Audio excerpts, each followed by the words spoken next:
Olympic Day. The Bermuda Olympic Association will celebrate Olympic Day June 23rd, and we just wanted to talk to a few of the former or still Olympians.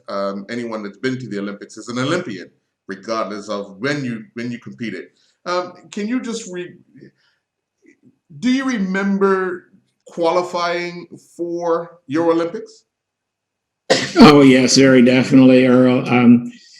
The qualification was actually in Philadelphia on the 4th of July. I had to participate in their regatta, and I think I had to win in my division in order. I mean, that was what the Bermuda Olympic Association, obviously being the first, there was no sort of, well, they look at the standards, they see what people have done in the past, and they say, okay, Jim, this is what what the qualifications are going to look like. So in that time, in 1972, they just said, well, you got to participate and you got to finish well up.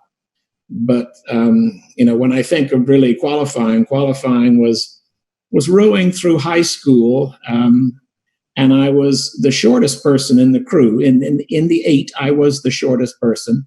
And so they stuffed me up in the bow.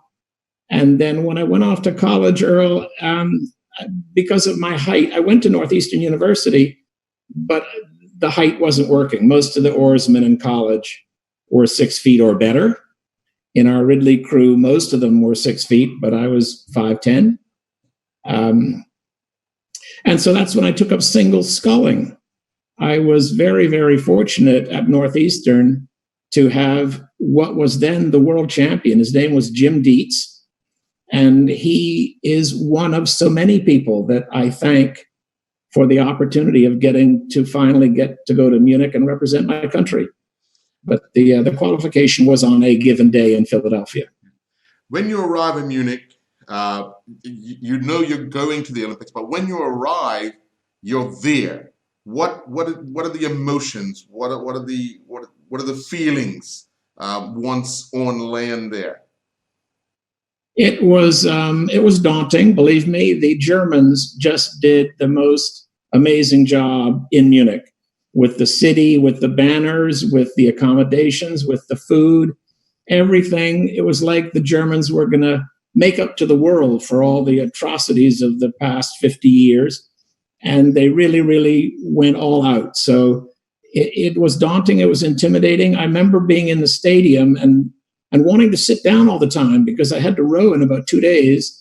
And the sailors were all skylarking and slapping each other and thought it was a good old time to march in the stadium. But I had a fair idea, Earl, having trained with the world's best, as I mentioned, Jim Dietz. He said to me, I'm rowing to get into the finals. If I can get into the finals, I've done well.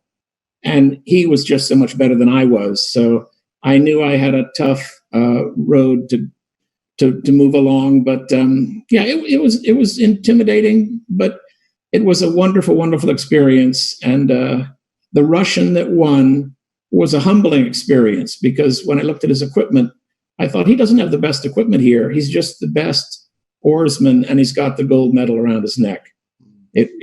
That's what I went away with when I left Munich. And I thought, you got to work hard. You don't have to have the best equipment.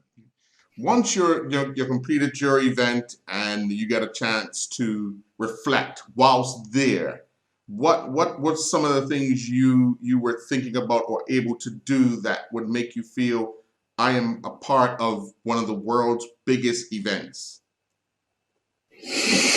Yeah, I must confess, Earl, that once my event was over, I did then enjoy. I could then relax a little bit, and then I could enjoy.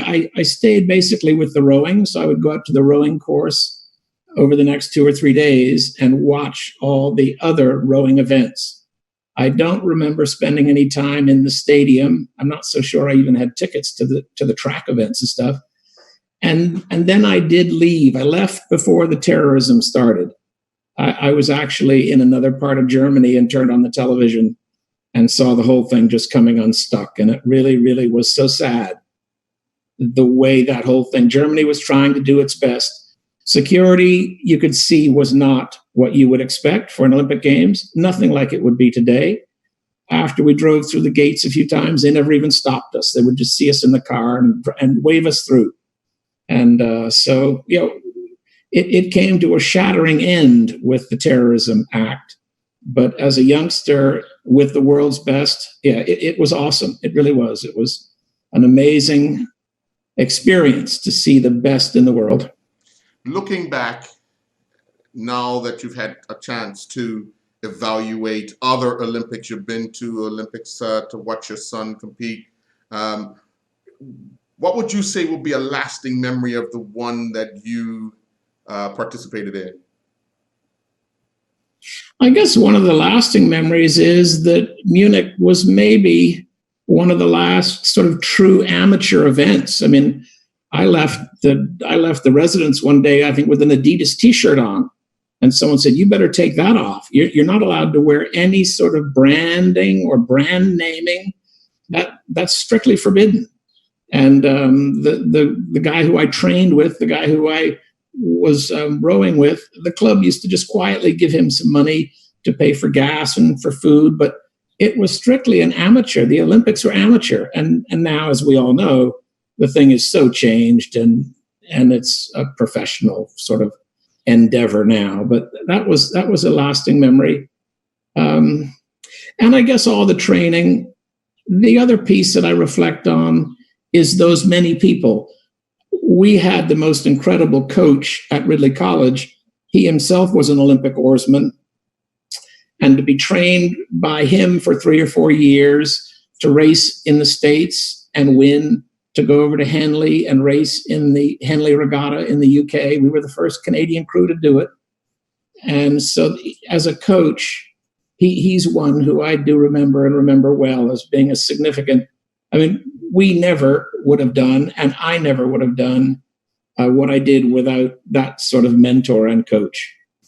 And then to be in a position in Boston to be going to school with the world's best oarsman at the time. He had won in Switzerland the year before, the World Championships, but he knew the Olympics was not going to be a gold or a silver. He just wanted to do his best. Well, I want to thank you, Mr. Jim Butterfield, for being a Bermuda Olympian.